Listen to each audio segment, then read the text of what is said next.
Welcome back to the Morning Blend. Our next guest says her friends were always asking her how she managed to get so much done. Stacy Tuschl says the key to her success is not a secret, it's a process. She wrote this book to help others grow their business and live the life they want. It is called The Implementation Code, Unlocking the Secret to Getting It All Done. Stacy joins us live now to help us crack the code. Hey, Stacy. Hi, Molly. How are you? I'm great. It is wonderful to see you. So I just got to ask, how do you get it all done? Oh, it's definitely a process, like you mentioned. And one of the biggest reasons I wanted to write this productivity book, but not use the word productivity, is because people confuse busy, right? They confuse the word productivity with being busy. And I wanted to remind people it's about producing, it's about implementing and taking action.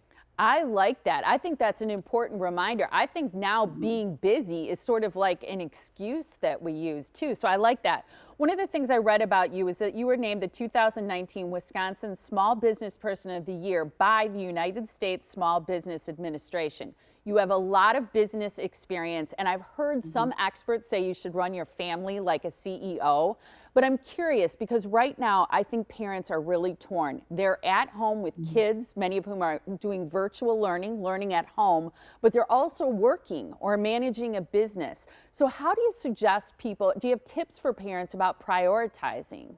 Yes. Yeah. The phrase getting it all done really takes on a different meaning now that we are in COVID. I was writing this book pre-COVID, but I was actually finishing it after this all hit in March. And it really has taken on a different meaning of truly having to get it all done. We're with the kids at home, maybe we're working at home. There's just so many more things that we have to be thinking about. So the first thing I want you to understand when prioritizing is understanding that you're probably not going to get everything done that you want to get done right now. You have to start to take an assessment or audit what it is you're currently doing. I always tell people, look at your calendar and look at your bank account, and we'll see where your priorities are.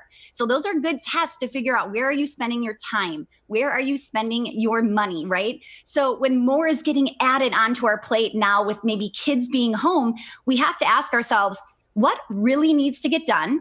What will actually make a difference in my work, with my family, right? And we start to make a list of, what do we need to do? What do we need to delete? And maybe what do we need to delegate? Asking your spouse, your kids to help out and pitch in as well. What do we need to do? What do we need to delete? What do we need to delegate? I think those 3 Ds are huge. I love that. That's fantastic advice. What about fear? Because you mentioned that we're in a pandemic, and I think fear holds so many of us back from doing the things that we want and need to do. What's your advice for the things that scare us and prevent us from moving forward? Yeah, I think one of the things I want people to realize is fear is a normal part of our lives. We are in a time of uncertainty. So, of course, we have that fear, but we need to implement anyway. We need to move forward. So, if you're maybe fearful of what others will think, fearful of failure, rejection, maybe not being perfect, right?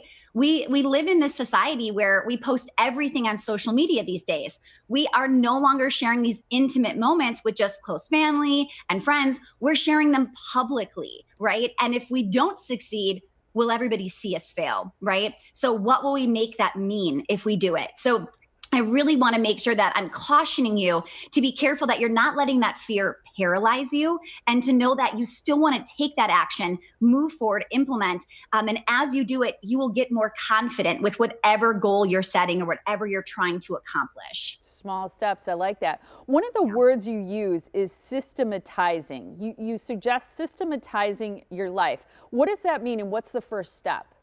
Yeah, and it kind of goes back to what you said about, running your household as a CEO.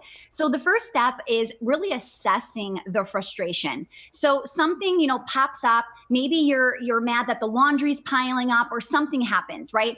Maybe groceries and meal prep just keep kind of like falling away, and you all of a sudden remind yourself, we don't have anything to eat for dinner, right? So ask yourself, Is there a system in place? Do you just order groceries when you open up the refrigerator and say, oh, great, there's nothing in there? What does that look like for you? Is there a system? Is there a way to remind you? Then I want you to explore the possibilities to create that system. Maybe it's adding a note to your calendar every few days or every Sunday to do online grocery shopping, right? Possibly delegating to your spouse. Ask yourself, what could you do to make this process easier? And then the last step is create that system and actually schedule it. So I love my Google Calendar. I'm a big fan of Google Calendar. It's a free tool that we can all be using. And to have a weekly reoccurring reminder of order groceries, right? Or scheduling it in your calendar. How many people schedule go to the grocery store? Yet we're always trying to squeeze in things like that, which can make it just feel overwhelming and like we don't have enough time to get it all in. We ran out of time, but I'm gonna tease everybody with this because I would love to have you back on this show. I think you have such valuable advice. Just in a few words, what is your favorite part of the book, the thing that changed your life and your family's life the most? And then I'm going to invite you back to talk about that next time. Great. So my favorite thing about the book is just understanding that it can be done in small bite-sized chunks, right? You don't have to take on the whole entire goal or that big thing that you're working for. Small little bite-sized chunks to get you where you want to go. And that's how you'll truly get it all done. I think you're fantastic. Thank you so much. It was wonderful to meet you. Thanks for having me on, Molly. Absolutely. So here's what you got to do. You got to get the implementation code, unlocking the secret to getting it all done. Stacy Tuschl, look for the spelling right there. .com is where you can find out more about her and that great book.